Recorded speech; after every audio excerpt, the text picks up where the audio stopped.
Not marble nor the gilded monuments.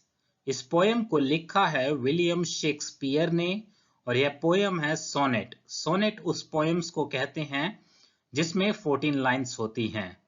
तो चलिए दोस्तों इस पोयम को अच्छे से समझते हैं। The poet says that this piece of poetry will remain alive longer than the stone statues and gold-plated monuments built by royal men.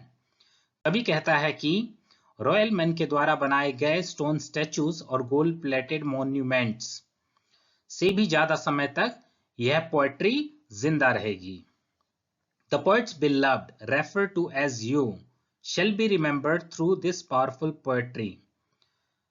Poet का जो बिलव्ड है, जो उसका प्रिय इंसान है, जिसको उसने यू कह के बुलाया है, कहता है कि उसे इस कविता के माध्यम से, इस पावरफुल पोएट्री के माध्यम से याद रखा जाएगा। In comparison to the statues, which will be neglected and wear out with time, the poetry will remain shining and fresh as ever. Statues जो वक्त के साथ धीरे धीरे करके खत्म हो जाएंगे। वेयर आउट का मतलब होता है धीरे धीरे करके खत्म हो जाना। तो स्टैचूज जो धीरे धीरे समय के साथ खत्म हो जाएंगे क्योंकि वो निग्लेक्ट किए जाएंगे, उनसे जब हम कंपेयर करते हैं तो पोएट्री शाइनिंग और फ्रेश रहेगी हमेशा की तरह।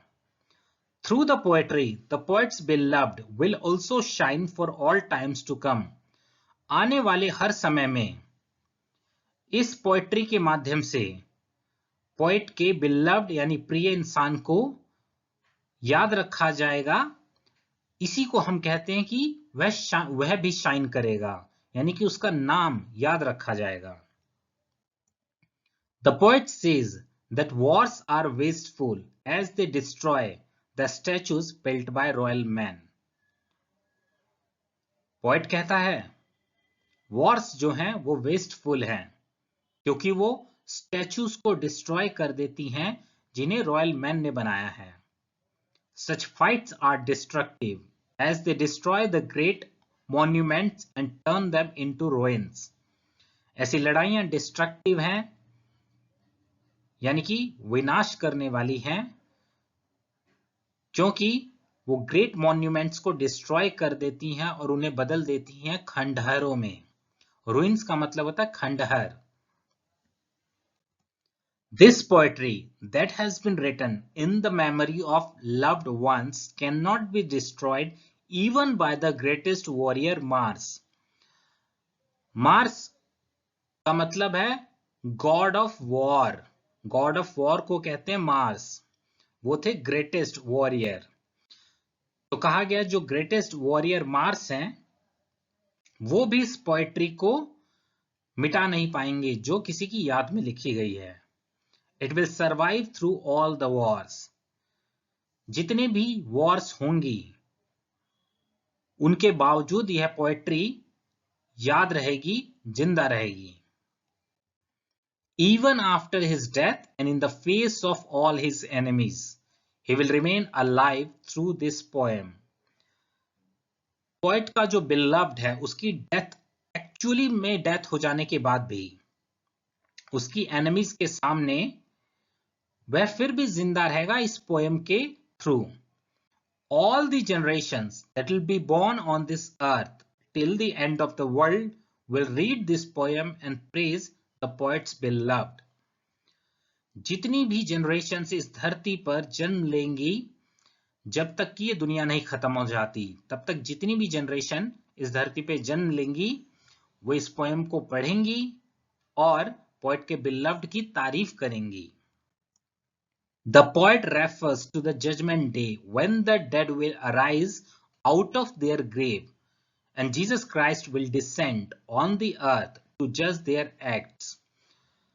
Poet judgment day mention करता है। जजमेंट डे उस दिन को माना जाता है जब मरे हुए लोग अपनी कब्र से बाहर निकलेंगे और जीसस क्राइस्ट इस धरती पर आएंगे उनके कर्मों का हिसाब करने के लिए, यानी कि उन्होंने अच्छे कर्म किए या बुरे कर्म किए, या कितने अच्छे कर्म किए या कितने बुरे कर्म किए, इसका हिसाब करने आएंगे जीसस क्राइस्ट। तो उस दिन को कहा जाता है judgement day. He says that till the day of judgment, अभी कहता है कि जजमेंट डे के दिन तक, जब उसका बिलव्ड अपनी ग्रेव से बाहर आएगा, अपनी कब्र से बाहर आएगा, तब तक भी वह इस कविता के थ्रू जिंदा रहेगा। Everyone who reads the poem will praise him and thus he will live in their eyes. हर कोई इस कविता को पढ़ेगा और उसकी तारीफ करेगा, इसलिए उनकी आंखों में यह जीवित रहेगा। That is all, friends, for today. I hope you have understood this poem very well. Please like this video and share it with all your friends. Thank you, friends, for watching this video. Bye, friends.